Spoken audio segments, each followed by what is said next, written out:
Aux abords du marché de Grand Dakar, dans cette petite rue, un camion fait l'animation du quartier. Musique, danse, chansons et animateurs, les clientes se pressent pour participer à la tombola qui est organisée. À gagner, des seaux, des bassines ou des théières en plastique, et ça séduit les clientes.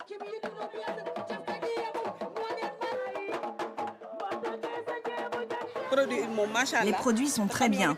Ils ont tout ce dont on a besoin. La seule condition pour participer, acheter 600 francs de bouillon en tablette. Et pour cause, cette opération de promotion, c'est le leader du marché qui l'organise. Son nom, Patisen, une des plus grosses entreprises agro-industrielles du Sénégal. À sa tête, Youssef Omaïs, un entrepreneur sénégalais d'origine libanaise. En 10 ans à peine, cet industriel a réussi à détrôner les multinationales du bouillon. Youssef Omaïs, c'est 75% du marché au Sénégal.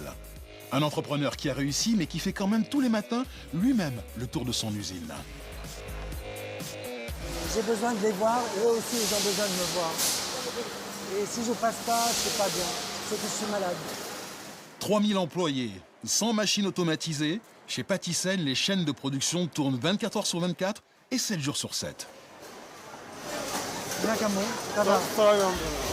C'est par le bouillon poudre que l'industriel a commencé en 2006. Mais 3 ans plus tard, Youssef Omaïs décide de passer à la vitesse supérieure. Il se lance dans la fabrication de bouillon en tablette.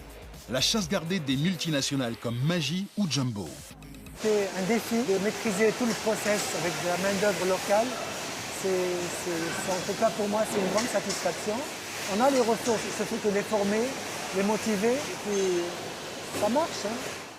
Tellement bien qu'en quelques semaines, il parvient à dépasser Maggi au Sénégal. Aujourd'hui, Patisen réalise un chiffre d'affaires de 90 milliards de francs CFA. Et sa réputation a dépassé les frontières de son pays. Dans les bureaux en face de l'usine, une réunion de la plus haute importance est en cours. Youssef Omaïs veut lancer 3 nouveaux parfums, poulet, épices et tomates. Les fabricants d'arômes du monde entier viennent lui proposer leurs saveurs. Aujourd'hui, c'est au tour d'une entreprise américaine. Mais c'est des notes très très basiques, hein. Des notes cuisinées, très simples, et pas beaucoup volatiles. On n'est pas dans le volatile, on est plus dans le goût. Chez Patisen, ce sont les employés qui testent les produits à bulletin secret. Au final, les 3 parfums proposés sont validés à l'unanimité. Ensemble, on va créer une nouvelle marque et de très bons produits.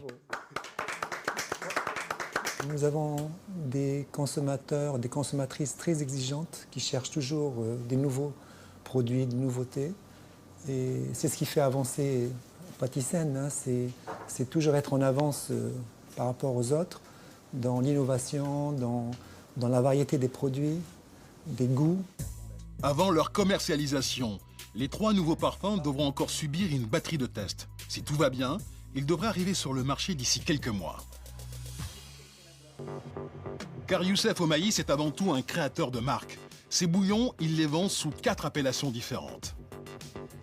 Les produits qui marchent bien, c'est Dolly. Nous venons de lancer Ami, qui a un fort succès actuellement sur le marché.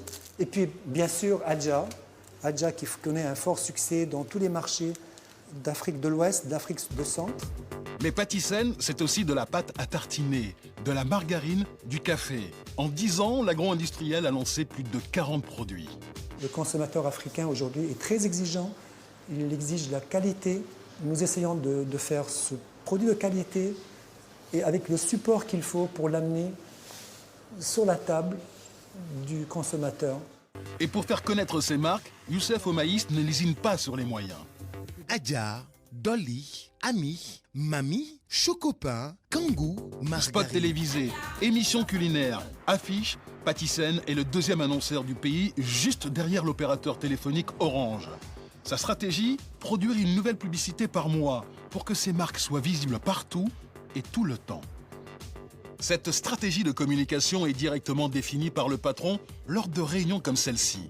Débat du jour, vaut-il mieux dire la tradition du goût ou le goût de la tradition? Quand quand j'entends le goût de la tradition, je me réfère, je me dis, ah tiens, c'est un produit qui fait appel à une recette de grand-mère, qui fait appel à du naturel, etc. Ça me parle mieux que la tradition du goût. Youssef au maïs reste à l'écoute, mais à la fin, c'est lui qui tranche. Je pense que la tradition du goût, on parle de goût. On est centré dans le plus goût, centré dans le cœur de métier. culinaire, en fait. Bon, on y va sur la tradition du goût. Communiquer, mais aussi vendre. Chaque jour, une noria de camions part de l'usine à destination des différents points de vente de la région de Dakar.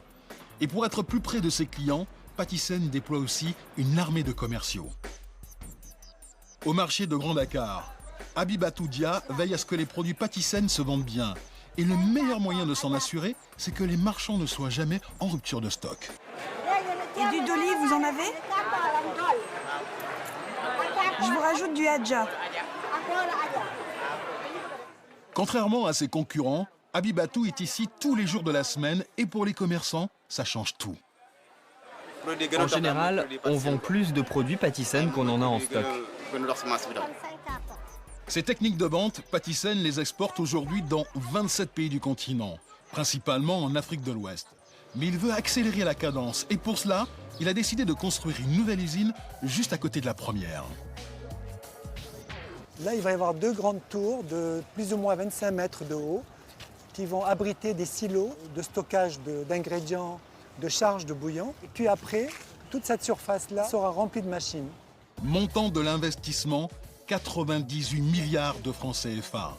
Le prix à payer pour gagner son pari, devenir le roi du bouillon de Dakar à Djibouti.